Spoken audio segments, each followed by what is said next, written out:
Salut à tous les Beer Addicts et bienvenue sur notre premier instant Bu, un instant dédié intégralement à la bière, pour mieux la connaître et mieux en apprécier les différentes facettes.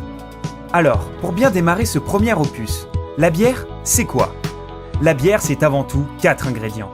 De l'eau, du malt, du houblon et des levures. Commençons par l'eau. Élément le plus présent dans votre verre, l'eau tient un rôle majeur dans la fabrication de la bière. En effet, les sels minéraux qui la composent, et même son pH, orienteront le brasseur dans le choix de la recette à produire. Pour exemple, une eau riche en calcium et en sulfate sera propice au brassage de bières sur l'amertume, comme les IPA et autres bitters. Une eau au pH faible et pauvre en sels minéraux sera quant à elle adaptée au brassage d'une bonne pils rafraîchissante. Passons au malt maintenant. Le malt, c'est une céréale, orge, blé, seigle ou autre, ayant subi le processus de maltage. Le maltage se fait en 2 grandes étapes.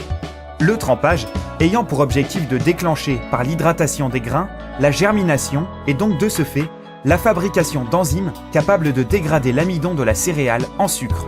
Et le tourreillage nécessaire pour stopper la germination au moment voulu par séchage à haute température.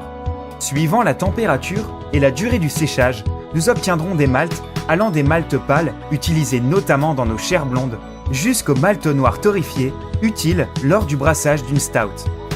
Les houblons. Plante de la même famille que le chanvre, les cannabacées, il est cultivé pour ses inflorescences femelles appelées cônes. Il existe plus de 100 variétés de houblons dans le monde, offrant chacune des concentrations uniques en acide alpha, offrant l'amertume recherchée dans la bière, et acide bêta, pour le plaisir de découvrir des aromatiques allant du résineux à la mangue en passant par le bourgeon de cassis ou encore la noix de coco. Eau, malt, houblon, passons enfin aux levures. Il existe aujourd'hui plusieurs grandes catégories de levures de type de fermentation. Les fermentations hautes, style de fermentation très populaire de nos jours car plébiscité par l'univers craft beer. Les fermentations basses, produisant des bières souvent plus légères en alcool et en goût. Et un troisième groupe de levures, reprenant à la fois les levures sauvages présentes dans l'atmosphère, mais aussi des ferments moins conventionnels, comme les Brettanomyces ou encore les lactobacilles.